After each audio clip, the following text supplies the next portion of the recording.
I am crying. నేను ఏ విధంగా చూడండి ఎంతో బాధతో కన్నీటితో దిగజారిపోయాను ఆ యొక్క పిసుక లెక్క. I am crying like a sparrow. నేను ఎలా ఏడుస్తున్నానంటే ఈ పిసుక వలె నేను ఏడుస్తున్నాను. The sparrow is also having some problem. మరి ఈ పిసుక కూడా ఏదో ఒక సమస్యతో బాధపడుతూ ఉండవచ్చు. I am also having some problem. నాకు కూడా ఒక సమస్య ఉన్నది. I am crying. నేను అందుకోసమే ఏడుస్తున్నాను. I want to tell you example. నేను ఒక ఉదాహరణ చెప్తున్నాను. So like the sparrow, ఏంటంటే ఈ పక్షి వలె లేకపోతే పిసుక వలె ఉన్నాను. the sparrow is also crying. మరి పిసుక కూడా ఏడుస్తుందండి. It is also having some problem. దీనికి కూడా సమస్య ఉన్నదంట.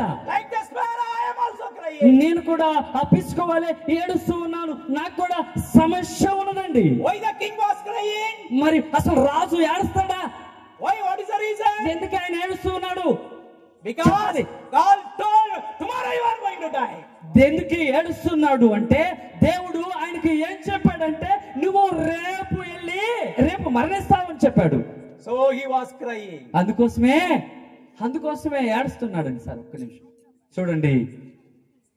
రాజుగారు ఎదుట ఒక నార్మల్ మన సావుకుల లెక్క వెళ్ళి ఏమని చెప్పాడంటే రాజుగారు ఎదుట చెప్పాడు నువ్వు రేపు చచ్చిపోతున్నావు అంటే బతుకునిస్తాడు ఆయన్ని. దేవుని శక్తి అదండి. Continue. Like the sparrow also crying. చూడండి పిసుక కూడా అదే ఏడుపులో బాధల్లో ఉన్నదండి. Some people has come over here crying. Sir ఇక్కడ చూడండి అదే సమస్యతో వచ్చి ఉన్నారని నేను నమ్ముతున్నాను. Lord, what is a life, Lord? దేవా ఏంటయ్యా నా జీవితము? Why I want to live in this world, Lord? అయ్యా నేను ఎందుకు ఈ లోకంలో జీవించాలి? Are you crying secretly?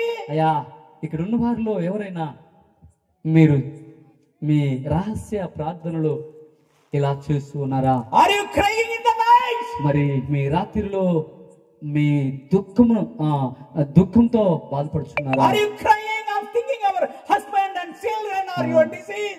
Are you thinking and you are crying? చూడండి మీ కుటుంబముల గురించి, మీ భర్తల గురించి, మీ భార్యల గురించి, మీ కుటుంబ సభ్యుల గురించి ఏడుస్తున్నారా? There was a famous Dr. Robert in USA. మరి గొప్ప వైద్యుడు అండి, చాలా ఫేమస్ అట. రాబర్ట్ హీల్ గారు. He has discovered a medicine for blood cancer. చూడండి ఆయన ఏంటంటే ఇలా ఆయనంట ఒక వ్యాధికి, భయంకరమైన వ్యాధి క్యాన్సర్ కు మందులు అంటే క్యాన్సర్ కు మందులు కనిపెట్టాడటండి. So the American president want to honor him. President గారు ఎవరైనా అమెరికా అధ్యక్షుడు ఆయనను సన్మానించి ఉన్నాడు. Okay, he called him from to Chicago, one place, famous place. ఆయన ఏం చేశాడంటే ఆయన కనిపెట్టిన ఆయన్ని తీసుకొని ఎక్కడికి రామంటున్నాడు? చికాగో ప్రాంతానికి తీసుకొని రామని చెప్తున్నాడు. You call the doctor was getting ready to go to Chicago. అయితే డాక్టర్ గారికి ఫోన్ చేశారు, ఆయన చికాగో వెళ్ళటానికి తయారవుతున్నాడు. And he wants to go by flight. మరి ఆయన ఎలా వెళ్ళాలి అంటే విమానంలో వెళ్ళాలండి. So he started from his place by car to airport. మరి ఆయన తన గృహం నుండి ఎయిర్పోర్ట్ కి ఎలా వెళ్ళాడంటే కారులో వెళ్ళాడట. There was a heavy storm and rain came. మరి పెద్ద తుఫాను, భయంకరమైన తుఫాను వచ్చిందట, వర్షం కురుస్తూ ఉందట. And a heavy storm. మరి అసలుకి ఇబ్బంది అన్నమాట, పోలేని పరిస్థితుల్లో వర్షం కురుస్తూ ఉంది. All the flights were cancelled. మరి అక్కడ ఉన్న అన్ని విమానాలన్నీ కూడా రద్దు చేయబడ్డాయండి. The doctor Robert don't know what to do. మరి ఆ రాబర్ట్ గారు డాక్టర్ గారు ఏం చేయాలో తెలియట్లేదు. He told the driver, let us go by car. అయ్యా ఆయన డ్రైవర్ గారికి చెప్తున్నాడు, అయ్యా మరి ఈ విమానాలన్నీ క్యాన్సిల్